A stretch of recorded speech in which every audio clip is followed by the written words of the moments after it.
الحمد لله نحمده ونستعينه ونستغفره ونؤمن به ونتوكل عليه ونعوذ بالله من شرور أنفسنا ومن سيئات أعمالنا من يهده الله فلا مضل له ومن يضلله فلا هادي له ونشهد أن لا إله إلا الله وأشهد أن محمدا عبده ورسوله أما بعد فأعوذ بالله من الشيطان الرجيم بسم الله الرحمن الرحيم إن الله وملائكته يصلون على النبي يا أيها الذين آمنوا صلوا عليه وسلموا تسليما اللهم صل على محمد وعلى آل محمد كما صليت على إبراهيم وعلى آل إبراهيم إنك حميد مجيد اللهم بارك على محمد وعلى آل محمد كما باركت على إبراهيم وعلى آل إبراهيم إنك حميد مجيد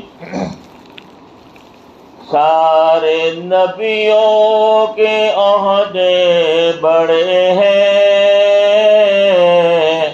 سارے نبیوں کے عہدے بڑے ہیں لیکن آقا کا منصب جدا ہے لیکن آقا کا منصب جدا ہے وہ امام صف انبیاء ہے وہ امام صف انبیاء ہے ان کا رتبہ بڑوں سے بڑا ہے ان کا رتبہ بڑوں سے بڑا ہے کوئی لفظوں میں کیسے بتا دے کوئی لفظوں میں کیسے بتا دے ان کے رتبے کی حد ہے تو کیا ہے ان کے رتبے کی حد ہے تو کیا ہے ہم نے اپنے بڑوں سے سنا ہے ہم نے اپنے بڑوں سے سنا ہے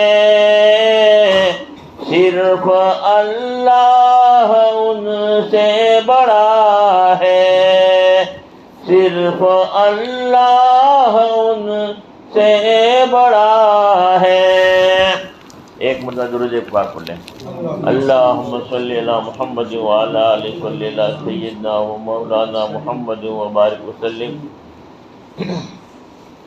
محترم بھائیو دوستو بزرگوں اللہ کا بہت ہی بڑا احسان ہے کرم ہے کہ اللہ پاک نے ہمیں حضور پاک صلی اللہ علیہ وسلم کی امت کے اندر پیدا فرمایا حضور پاک صلی اللہ علیہ وسلم کا مقام اتنا اونچا مقام ہے کہ اللہ کے بعد اگر کسی کا مقام ہے تو حضور پاک صلی اللہ علیہ وسلم کا مقام ہے حضور پاک صلی اللہ علیہ وسلم کو پیدا کرنا مقصود نہ ہوتا تو دنیا کی کسی چیز کا وجود ہی نہ ہوتا نہ زمین ہوتی نہ آسمان ہوتا نہ چاند ہوتا نہ سورج ہوتا پوری کائنات کو اللہ نے اپنے پیارے حبیب کی طفیل میں بنائی ہے اللہ کے نبی قیامت تک کے آنے والے ہر ایک انسانوں کے نبی بن کر آئے جو مانے اس کے بھی نبی جو نہ مانے اس کے بھی نبی قیامت تک کے آنے والے ہر ایک انسانوں کے نبی بن کر آئے اللہ کے نبی کے مقام کا کوئی اندازہ نہیں لگا سکتا کہ ہمارے نبی کا کتنا اونچا مقام ہے، کہ قرآن پاک کے اندر اللہ پاک خود فرما رہے ہیں ان اللہ وملائکتہ یصلون علی النبی۔ اللہ رب العالمین نے سب سے پہلے اپنی طرف مخاطب کیا کہ میں خود بھی، اللہ کی ذات خود فرماتے ہیں کہ میں خود بھی درود پاک بھیج رہا ہوں میرے حبیب پر، میں بھی محبت کرتا ہوں اور میرے فرشتے بھی درود بھیج رہے ہیں۔ اور اللہ نے حکم دیا تمام ایمان والوں کو بھی کہ تمہاری بھی ذمہ داری ہے، تم بھی میرے حبیب سے محبت کرو، تم بھی درود پاک پڑھا کرو اور سلام پڑھا کرو۔ اللہ نے دو چیزوں کا حکم دیا۔ اللہ کے نبی کا مقام کتنا اونچا کہ جس نبی پر اللہ کی ذات درود بھیج رہی ہو، اس نبی کے مقام کا کون اندازہ لگا سکتا ہے؟ درود پاک جس پر بھیجتے ہیں خود خدا ہر دم، درود پاک جس پر بھیجتے ہیں خود خدا ہر دم، کرے اندازہ کیا کوئی بشر ان کی فضیلت کا، کرے اندازہ کیا کوئی بشر ان کی فضیلت کا، کہ اللہ کے نبی کی فضیلت کا کوئی اندازہ ہی نہیں لگا سکتا کہ جس نبی پر اللہ کی ذات درود بھیج رہی ہوں۔ اللہ پاک ہمارے دلوں میں حضور پاک صاحب کی سچی محبت پیدا فرماوے۔ یہ محبت کی علامت ہے کہ اللہ کے نبی پر درود پڑھنا۔ حدیث پاک میں آتا ہے جو آدمی درود پاک کی کثرت کرتا ہے، جو آدمی کثرت سے درود پاک پڑھے گا، اللہ کے نبی نے فرمایا کل قیامت کے دن، دونوں انگلیوں کا اشارہ کر کے بتایا کہ کل قیامت کے دن میرے قریب ہوگا، میں اس کی سفارش کروں گا۔ جس نبی پر جو آدمی درود پڑھے گا، اللہ کے نبی فرماتے ہیں میرے مبارک ہاتھوں میں اس کا ہاتھ ہوگا، جب تک جنت میں داخل نہ کر دوں تب تک اس کا ہاتھ بھی نہیں چھوڑوں گا۔ اور فرمایا کہ جو درود پاک کی کثرت کرتا ہے، فرمایا کہ آدمی تکلیف میں ہے، مصیبت میں ہے، تنگ آ گیا ہے زندگی سے، قرضوں میں ڈوبا ہوا ہے، پریشان ہے، جو درود پاک کی کثرت کرے گا اللہ رب العالمین سارا قرضہ ادا کرا دے گا، ساری تکالیفوں کو اللہ دور کر دے گا، ساری بیماریوں کو اللہ شفا عطا فرمائے گا، ہر لائن کی مشکل، ہر لائن کی تکلیف اللہ دور کرے گا جو آدمی درود پاک کی کثرت کرے گا۔ جس آدمی کا نکاح نہیں ہو رہا ہے، جس لڑکی کا نکاح نہیں ہو رہا ہے، پریشان ہے، جوڑا میسر نہیں ہوتا، رشتہ طے ہوتا ہے ٹوٹ جاتا ہے، رشتہ طے ہوتا ہے ٹوٹ جاتا ہے، فرمایا کہ پریشان ہے، درود پاک کی کثرت کریں گے اللہ مناسب جوڑا نصیب کرے گا۔ مرد درود پاک کی کثرت کرے گا اللہ رب العالمین مناسب بیوی عطا فرمائے گا، عورت درود پاک کی کثرت کرے گی مناسب اللہ پاک اس کو شوہر عطا فرمائے گا۔ اور جو شادی شدہ لوگ ہیں وہ اگر درود پاک کی کثرت کریں گے اللہ دونوں کے اندر اللہ محبت پیدا کرے گا، ان کے گھر کو اللہ جنت کا باغ بنا دے گا جو درود پاک کی کثرت کریں گے۔ اور حدیث میں آتا ہے فرمایا کہ جو آدمی کثرت سے درود پاک پڑھتا ہے موت سے پہلے اپنا ٹھکانہ جنت میں دیکھ لے گا۔ اللہ پاک اپنا ٹھکانہ جنت میں دکھا دیتے ہیں جو درود پاک کی کثرت کرتا ہے۔ درود بہت بڑا عمل ہے، مقبول عمل، ساری عبادتیں اللہ قبول کرے نہ کرے وہ الگ بات ہے۔ درود پاک ایک ایسا عمل ہے، واحد ایک عمل ایسا ہے 100% قبول ہو جاتا ہے۔ جس دعا سے پہلے درود پاک پڑھا گیا ہو، جس دعا کے آخر میں درود پاک پڑھا گیا ہو، اس دعا کے اوپر مہر لگا دی جاتی ہے، وہ دعا کبھی رد نہیں ہوتی۔ جس دعا کے اندر پہلے بھی درود پڑھا گیا ہو، آخر میں بھی درود پڑھا گیا ہو، وہ دعا جو بھی مانگی ہے 100% قبول ہو جائے گی۔ ہم جے پور میں تھے جماعت میں 4 مہینے کی، وہاں ایک ذمہ دار ساتھی نے بیان کیا کہ جو آدمی ایک مرتبہ درود پاک پڑھتا ہے اللہ پاک نے کیا فرشتہ ایسا بنایا ہے جس فرشتے کے 600 پر ہے، 2 پر اتنے بڑے ہیں مشرق سے مغرب تک پورا کا پورا ڈھک جاوے، اتنا بڑا فرشتہ 600 پر والا فرشتہ۔ جب بندہ ایک مرتبہ درود پاک پڑھتا ہے وہ فرشتہ سمندر میں غوطہ لگاتا ہے، غوطہ لگانے کے بعد میں اپنے پروں کو فڑفڑاتا ہے، جس کی وجہ سے جتنے پانی کے قطرے نیچے گریں گے اسی کی بقدر اللہ تبارک تعالیٰ فرشتوں کو پیدا کریں گے، اور وہ تمام کے تمام فرشتے قیامت تک اس کے لیے مغفرت کی دعا کرتے رہتے ہیں۔ اللہ پاک ہمیں زیادہ سے زیادہ درود پاک کا اہتمام کرنے کی توفیق عطا فرمائے۔ اور فرمایا کہ دوسرا عمل اللہ کا حکم ہے، قرآن میں اللہ نے حکم دیا ہے کہ درود پاک پڑھا کرو اور اللہ کے نبی پر سلام بھی بھیجا کرو۔ سلام بھی بہت بڑا عمل ہے۔ جو آدمی سلام پڑھے گا اللہ کے نبی پر سلامتی میں رہے گا، مگر اللہ کے نبی کی شان نشان، اللہ کے نبی کا جو مقام ہے اس مقام کو سامنے رکھ کر اللہ نے سلام پڑھنے کا حکم دیا ہے۔ اللہ نے بتایا کیسے سلام پڑھنا، سلام پڑھنے کا حکم اللہ نے دیا ہے، تو کیسے پڑھنا طریقہ بھی اللہ نے بتا دیا، کب سلام پڑھنا ہے۔ فرمایا کہ جب آدمی اللہ کے نزدیک سب سے زیادہ محبوب عمل اگر کوئی ہے تو وہ نماز ہے، اس لیے اللہ نے حکم ہی نماز میں سلام پڑھنے کا دے دیا کہ جب آدمی نماز کے لیے کھڑا ہوتا ہے، قیام کرتا ہے، فرمایا کہ اللہ کی قرات کرتا ہے، اللہ کی پاکی بیان کرتا ہے، قرآن پڑھتا ہے، رکوع میں اللہ کی پاکی بیان کرے گا، سجدے میں اللہ کی پاکی بیان کرے گا، جب قاعدے میں بیٹھے گا اس وقت اللہ نے حکم دیا کہ میرے حبیب پر سلام پڑھو، السلام علیکہ ایھا النبی ورحمۃ اللہ وبرکاتہ، اے نبی آپ پر سلامتی ہو، رحمت بھی ہو، برکت بھی ہو۔ جب تک آدمی نماز کے اندر اللہ کے نبی پر سلام نہیں بھیجے گا اس کی نماز ادھوری ہے، اس کی نماز مکمل نہیں ہو سکتی جب تک اللہ کے نبی پر سلام نہ پڑھا جائے۔ ہر نماز میں سلام پڑھنا واجب اللہ نے کر دیا، ہر نماز میں سلام پڑھنا ضروری قرار دیا۔ سلام نہیں پڑھا نماز قبول نہیں، سلام ہر حال میں پڑھنا ضروری ہے۔ ابھی نماز میں جو اتحیات واجب ہوئی ہے وہ کیسے ہوئی ہے کہ اللہ کے نبی کو جب معراج میں بلایا، معراج کا سفر اللہ نے کے نبی نے جب کروایا ہے، جبریل علیہ السلام جب معراج میں بلا نکلیا ہے تو اللہ کے نبی سو رہے تھے، پریشان ہے میں کیسے اٹھاؤں، اللہ نے طریقہ بتایا کیسے اٹھاؤ، تو چوم لے تلیوں کو کافوری ہونٹوں سے، خود رب نے سکھایا ہے انداز جگانے کا۔ جبریل علیہ السلام کو فرمایا کہ تم تلیوں کو چومو اور تاکہ اٹھ جاوے، اور اللہ کے نبی معراج میں لے کر گئے، اور معراج میں بھی کہاں لے کر گئے، سدرۃ المنتہا پر بھی جبریل رک جاتا ہے اور کہا کہ میرا مقام نہیں ہے کہ آگے بڑھ سکوں۔ سدرۃ المنتہا پر جب پہنچے نبی،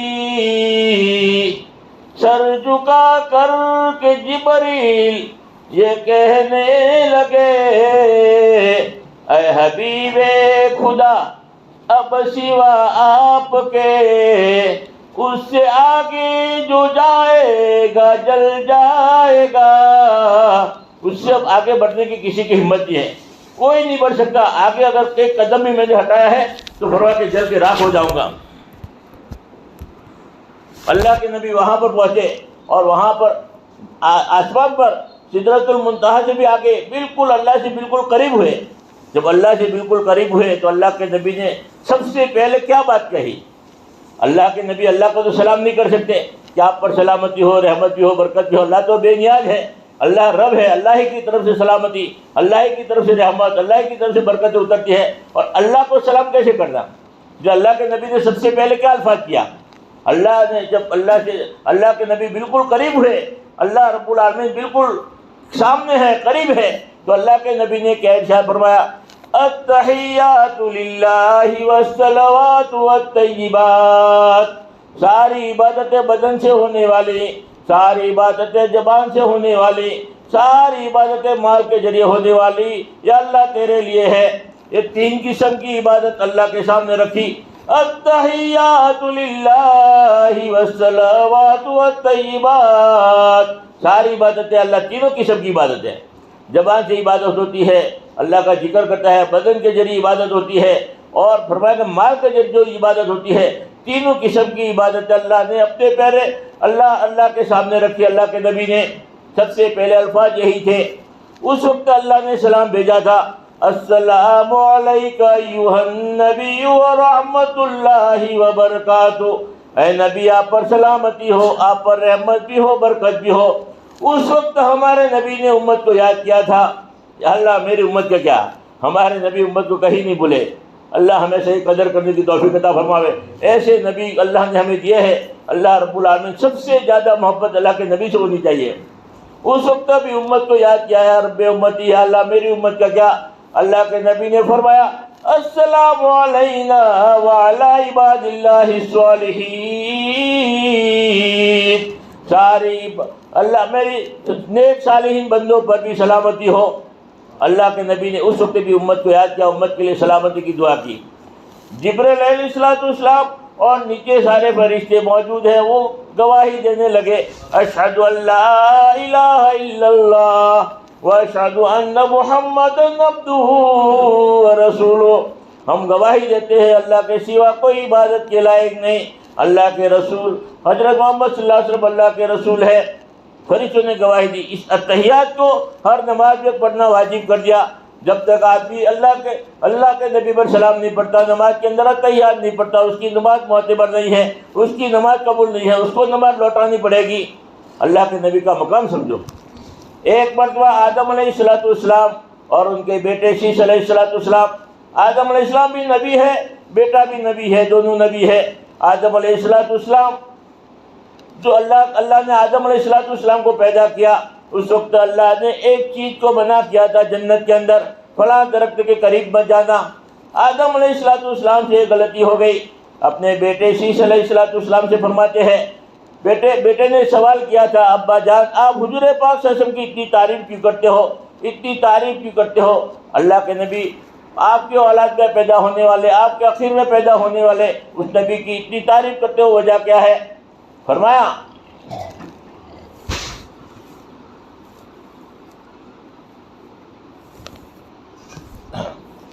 تو آدم علیہ السلام نے فرمایا، بیٹے اس نبی کے مقام کو تو نہیں جان سکتا، وہ نبی کا مقام بہت اونچا ہے۔ اور آدم علیہ السلام نے امت کا مقام بیان کیا کہ یہ امت بھی بڑی بابرکت ہوگی، جس کی امت کے اندر اللہ نے ہمیں پیدا کیا، یہ امت بھی بڑی بابرکت ہے۔ آدم علیہ السلام نے فرمایا، بیٹے تیرے ابا سے ایک غلطی ہوئی، گیہوں کا دانہ کھا لیا، ایک غلطی ہوئی، ایک بھول ہوئی۔ اللہ تبارک تعالیٰ نے سب سے پہلے فرمایا، اللہ نے جنت کا لباس اتار دیا، کپڑے اتار دیے، اور وہ امت آئے گی، حضور پاک صلی اللہ علیہ وسلم کی امت ہوگی، بڑی پیاری امت ہوگی، بڑی خوش نصیب امت ہوگی۔ وہ گناہ کرے گی، گناہ پر گناہ، گناہ پر گناہ، گناہ پر گناہ کرے گی، پھر بھی اللہ تبارک تعالیٰ ان کے کپڑے نہیں اتارے گا۔ آج ہم کپڑے جو پہنے ہیں وہ ہمارے نبی کا صدقہ ہے، ہمارے نبی کی برکت ہے، جس کی وجہ سے ہمارے کپڑے موجود ہیں۔ پھر آگے آدم علیہ السلام نے فرمایا، بیٹے تیرے ابا سے ایک غلطی ہوئی ہے، ایک بھول ہوئی ہے، اللہ نے کپڑے بھی اتار دیے، اور دوسری بات یہ بتائی، اللہ نے جنت سے بھی نکال دیا، مکان سے بھی جدا کر دیا، اور وہ امت آئے گی، گناہ پر گناہ، گناہ پر گناہ، گناہ پر گناہ کرے گی، پھر بھی اللہ تبارک تعالیٰ نہ ان کے کپڑے اتاریں گے اور نہ ان کا مکان سے جدا کریں گے۔ آج اس مکان میں رہتے ہیں، ہمارے نبی کا صدقہ ہے، ہمارے نبی کی برکت سے ہمارا مکان محفوظ ہے، ورنہ ہم نے گناہ کرنے میں کوئی کمی نہیں رکھی، کتنے سارے گناہ ہو رہے ہیں، مگر ہمارے نبی کی برکت ہے، ہمارا نبی کا صدقہ ہے کہ ہمارا مکان محفوظ ہے، ہمارے کپڑے محفوظ ہیں۔ پھر آگے فرمایا، بیٹے میرے سے ایک غلطی ہوئی، آدم علیہ السلام فرماتے کہ ایک غلطی ہوئی، اللہ پاک نے کپڑے بھی اتار دیے، مکان سے بھی جدا کر دیا، اور عجیب بات یہ بتائی، اللہ تبارک تعالیٰ نے بیوی سے بھی الگ کر دیا۔ آدم علیہ السلام کو لنکا میں اتارا، حضرت حوا رضی اللہ تعالیٰ عنہ کو جدہ میں اتارا۔ بعض روایت کے مطابق 300 سال کے بعد میں دونوں کی ملاقات عرفات کے میدان میں ہوئی ہے۔ فوری طور پر اللہ نے بیوی سے الگ کر دیا، اور وہ امت آئے گی، گناہ پر گناہ، گناہ پر گناہ، گناہ پر گناہ کرے گی، پھر بھی اللہ تبارک تعالیٰ نہ ان کے کپڑے اتاریں گے، نہ ان کو مکان سے جدا کریں گے، نہ ان کو بیوی بچوں سے الگ کریں گے۔ تو ہم بیوی بچوں کے ساتھ میں رہتے ہیں، کس کا صدقہ ہے؟ ہمارے نبی کا صدقہ ہے کہ ہم اپنے بیوی بچوں کے ساتھ آسانی کے ساتھ میں رہ رہے ہیں، ورنہ ہم نے گناہ کرنے میں کوئی کمی نہیں رکھی۔ اور ایک عجیب بات بتائی، آدم علیہ السلام نے فرمایا، تیرے ابا سے ایک غلطی ہوئی، اللہ پاک نے کپڑے اتار دیے، مکان سے جدا کیا، بیوی سے بھی الگ کر دیا، اور عجیب بات یہ بتائی، اللہ تبارک تعالیٰ نے پوری دنیا میں ظاہر بھی کر دیا، تورات میں، انجیل میں، زبور میں، قرآن پاک کے اندر، قیامت تک آنے والے ہر ایک انسان کو پتہ چلے گا کہ آدم علیہ السلام سے ایک غلطی ہو گئی، ایک بھول ہو گئی، پوری دنیا میں ظاہر کر دیا، اور وہ امت آئے گی، حضور کی امت ہوگی، بڑی بابرکت امت ہوگی، وہ گناہ کرے گی، گناہ پر گناہ، گناہ پر گناہ، گناہ پر گناہ کرے گی، پھر بھی اللہ تبارک تعالیٰ ان کے گناہوں کو ظاہر نہیں کریں گے۔ اللہ نے پردہ ڈال دیا، اور کیسا پردہ ڈالا ہے، ساتھ میں رہنے والے سگے بھائی ہیں، بڑے بھائی کو پتہ نہیں چھوٹے بھائی نے کیا گناہ کیا، چھوٹے بھائی کو پتہ نہیں بڑے بھائی نے کون سا گناہ کیا، ماں باپ کو پتہ نہیں بیٹے نے کیا گناہ کیا، بیٹے کو پتہ نہیں میرے باپ نے میری ماں نے کیا گناہ کیا ہے۔ اللہ نے ایسا پردہ ڈالا ہے، ساتھ میں رہنے والے میاں بیوی ہے، بیوی کو پتہ نہیں ہے کہ میرے شوہر نے کون سا گناہ کیا ہے، شوہر کو پتہ نہیں ہے بیوی نے کون سا گناہ کیا ہے۔ اللہ نے ہمارے گناہوں پر ایسا پردہ ڈالا، اور وہ ایک ہی غلطی پر اللہ نے ظاہر کر دیا تھا۔ اس نبی کی جو ہمارے گناہ پر پردہ ڈالا ہے وہ ہمارا نبی کا صدقہ ہے۔ اور عجیب بات یہ بتائے، آدم علیہ السلام نے فرمایا بیٹے سے ایک امت میرے سے ایک غلطی ہو گئی، ایک چوک ہو گئی، اللہ تبارک تعالیٰ نے مکان سے جدا کیا، بیوی بچوں سے بھی الگ کر دیا، پوری دنیا میں ظاہر بھی کر دیا، اور فرمایا کہ اللہ پاک نے اتنا رلایا۔ حدیث پاک میں آتا ہے آدم علیہ السلام کا رونا ایک طرف رکھ دیا جائے، آدم علیہ السلام کا رونا ایک طرف رکھ دیا جائے، اور آدم علیہ السلام کا رونا ایک طرف اور پوری امت کا رونا ایک طرف رکھ دیا جائے تو آدم علیہ السلام کا رونا بڑھ جائے گا۔ اللہ نے اتنا رلایا کہ آدم علیہ السلام کے آنسو کا وزن کر دیا جائے اور پوری امت کے آنسو کا وزن کر دیا جائے تو فرمایا کہ آدم علیہ السلام کے آنسو بڑھ جائیں گے۔ اللہ نے اتنا رلایا، اور وہ امت آئے گی حضور پاک صلی اللہ علیہ وسلم کی امت ہوگی، بڑی پیاری امت ہوگی، گناہ پر گناہ کرے گی، پھر بھی اللہ تبارک تعالیٰ اتنا نہیں رلائے گا۔ حدیث پاک میں آتا ہے ایک آنسو کا قطرہ اللہ کے ڈر سے، اللہ کے خوف سے گرا دے گی، اللہ تبارک تعالیٰ سارے گناہوں کو مٹا دیں گے۔ جسے ماں کے پیٹ سے بچہ پیدا ہوتا ہے، معصوم ہوتا ہے، اللہ سارے گناہوں کو مٹانے کے لیے تیار ہے۔ ایک آنسو کا قطرہ اللہ کے ڈر سے، اللہ کے خوف سے گرا دیا، فرمایا کہ یہ امت اللہ معاف کر دے گا، اللہ معاف کر دے گا۔ اللہ نے ایسے نبی کی امت کے اندر ہمارے پیدا کیا ہے، اللہ ہمیں صحیح قدر کرنے کی توفیق عطا فرمائے۔ کتنا بلند میرے نبی کا مقام ہے، کتنا بلند میرے نبی کا مقام ہے، جبریل جیسا اعلیٰ فرشتہ غلام ہے، جبریل جیسا اعلیٰ فرشتہ غلام ہے، نقش قدم پہ جو بھی چلا ہے حضور کے، نقش قدم پہ جو بھی چلا ہے حضور کے، واللہ اس پر آتش دوزخ حرام ہے، واللہ اس پر آتش دوزخ حرام ہے، توہین جس نے کی ہے میرے سرکار کی، توہین جس نے کی ہے میرے سرکار کی، واللہ اس پر باغ جنت حرام ہے، واللہ اس پر باغ جنت حرام ہے۔ اللہ پر ہمیں اللہ کے نبی کی اطاعت کرنے کی اور اللہ کے نبی کے طریقے پر چلنے کے اللہ کو توفیق عطا فرمائے۔ ہمارے دل میں محبت ہوگی ہمارے نبی سے تو اللہ کے ہر نبی کی سنت سے ہمیں پیار آئے گا، اللہ کے ہر نبی کی سنت ہمارے زندگی میں آئے گی۔ اور سب سے بڑی چیز جو ہے اللہ کے نبی کو پسند ہے، فرمایا وہ نماز ہے۔ نماز کے بارے میں اللہ کے نبی نے فرمایا نماز دین کا ستون ہے، اور جو آدمی فرمایا کہ نماز کی پابندی کرتا ہے اللہ کے نبی کی آنکھوں کو ٹھنڈک پہنچاتا ہے۔ نماز ہمارے نبی کی آنکھوں کی ٹھنڈک ہے۔ آدمی کو نماز کا اہتمام کرنا چاہیے، نماز بہت بڑی چیز ہے۔ آج ہم جمعہ کی نماز کھلاتے ہیں، باقی نمازوں سے ہم غفلت کرتے ہیں، اللہ کے نبی کو ہم کیا منہ دکھائیں گے؟ جس نبی نے ہمارے لیے کتنی بڑی قربانیاں دی ہے اور کتنی جو ہے تکلیفیں برداشت کی ہے، اور اس امت کو جو ہے جنت والا راستہ دکھایا، سیدھا راستہ دکھایا ہے۔ آج وہ سیدھے راستے پر ہم چلنے کے لیے تیار نہیں، اللہ کے نبی کی سنتوں کو ہمیں پسند نہیں، اللہ کے نبی کی اتباع کرنے کے لیے ہمیں تیار نہیں ہے۔ اللہ کے نبی سے محبت کی علامت کیا ہے؟ محبت کی علامت ہم علامتوں سے پہچانے کہ مجھے نبی سے محبت ہے نہیں ہے۔ نماز کی پابندی کرتے ہو سمجھو کہ وہ عاشق رسول ہے، اس کے دل میں نبی کی محبت ہے، اس لیے تو نماز پڑھتا ہے۔ نماز چھوڑتا ہے سمجھو کہ نبی سے محبت نہیں ہے، اللہ سے محبت نہیں ہے۔ دین پر جو آدمی چلے گا اللہ کے نبی کی سنتوں پر چلے گا، وہ نبی کی محبت کی علامت ہے۔ اور ہمارے دلوں میں نبی کی محبت سب سے زیادہ ہونی چاہیے۔ اللہ کے نبی کی محبت نہیں ہے تو ایمان ادھورا ہے۔ وہ مومن حقیقت میں مومن نہیں، جس کے دل میں محبت تمہاری نہیں۔ اللہ کے نبی کی محبت نہیں ہے تو ایمان ادھورا ہے، آدمی کا ایمان مکمل ہو ہی نہیں سکتا۔ لیکن نبی کی محبت سب سے زیادہ ضروری ہے، اور ہمارے دل میں کتنی محبت ہونی چاہیے؟ فرمایا ہماری مال سے بھی زیادہ، ہماری اولاد سے بھی زیادہ، ہمارے بیوی بچوں سے بھی زیادہ، ہمارے ماں باپ سے بھی زیادہ، حتیٰ کہ ہمارے جسم سے بھی، ہماری جان سے بھی زیادہ محبت اللہ کے نبی کی ہونی چاہیے۔ اللہ کے نبی کے اشاروں پر ابھی جان قربان کرنے کو بھی تیار ہو جائے۔ نبی کی محبت کی علامت یہ ہے کہ ہماری جان سے بھی زیادہ ہمیں ہمارے نبی محبوب ہونے لگے، تو جا کر ایمان مکمل ہوتا ہے۔ محمد کی محبت دین حق کی شرط اول ہے، اسی میں ہو کر خامی تو سب کچھ نامکمل ہے۔ کہ اللہ کے نبی کی محبت میں اگر کمی ہے تو فرمایا کہ ایمان ادھورا ہے، آدمی مکمل ہو ہی نہیں سکتا۔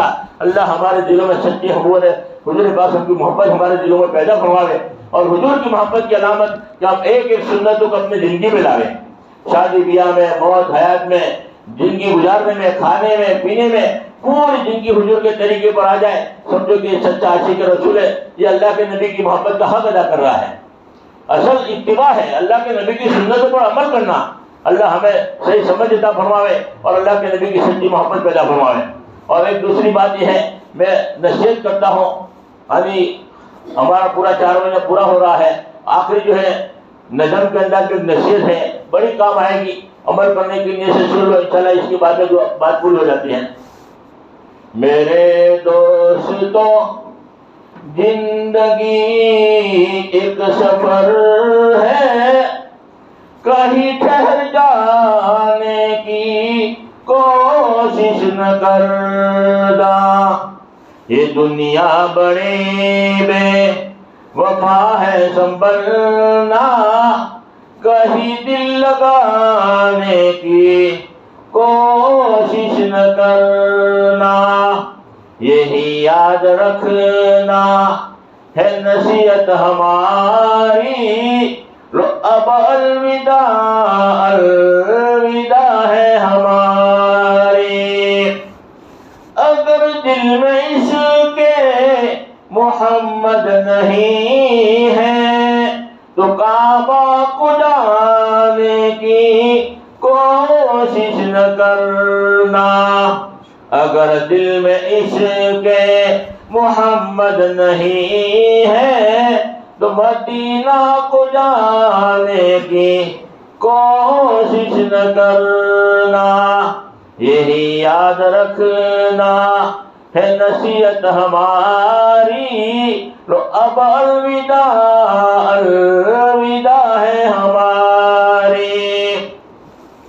اگر دور ہے تو محمد کے در سے تو شکوہ شکایت کی کوشش نہ کرنا، در مصطفیٰ پہ تو لگا اپنا بستر، یہ موقع تجھے پھر نہ ہوگا میسر، در مصطفیٰ تو در مصطفیٰ ہے کہ جنت میں ایسا کوئی در نہیں ہے، در مصطفیٰ سے جو تعلق نہیں ہے تو خدا کو منانے کی کوشش نہ کرنا، یہی یاد رکھنا ہے نصیحت ہماری، لو اب الوداع الوداع ہے ہماری۔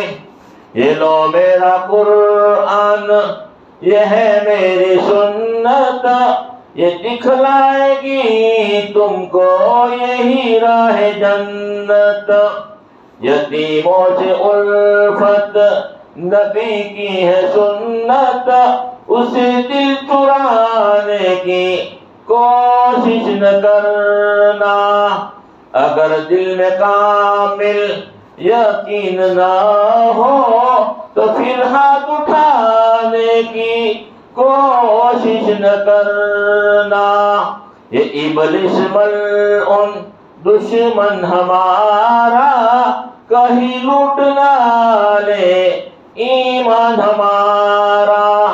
مسائل سے گھبرا کر اے نوجوانوں کہیں ڈگمگانے کی کوشش نہ کرنا.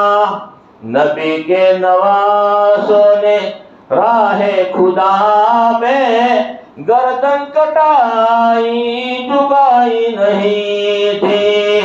اگر راہ میں کوئی کانٹے بچھائے تو اسے پھر ستانے کی کوشش نہ کرنا. برائی کا بدلہ برائی نہیں ہے، شرافت تو یہ ہے بلائی کرو تم. پڑے جو مصیبت صبر سے اٹھانا، مگر دل کسی کا نہ ہرگز دکھانا. یہی یاد رکھنا ہے نصیحت ہماری، رو اب الوداع الوداع ہے ہماری. سنو دل سے یارو سلام آخری ہے، محفل ہماری کلام آخری ہے. اگر ہم سے کوئی خطا ہو گئی ہو، اگر ہم سے کوئی خفا ہو گئے ہو، رہے ساتھیوں تم ناراض ہو کر کہیں دل دکھانے کی کوشش نہ کرنا. دعا کر لو یارو جدا ہو رہے ہیں، رہی زندگی تو پھرا کر ملیں گے. اگر مر گئے تو دعا کرتے رہنا، آنسو بہانے کی کوشش نہ کرنا. مگر ایک عرض ہے اپنی دعا میں، ہمیں بھول جانے کی کوشش نہ کرنا. یہی یاد رکھنا ہے نصیحت ہماری، تو اب الوداع الوداع ہے ہماری. اللہ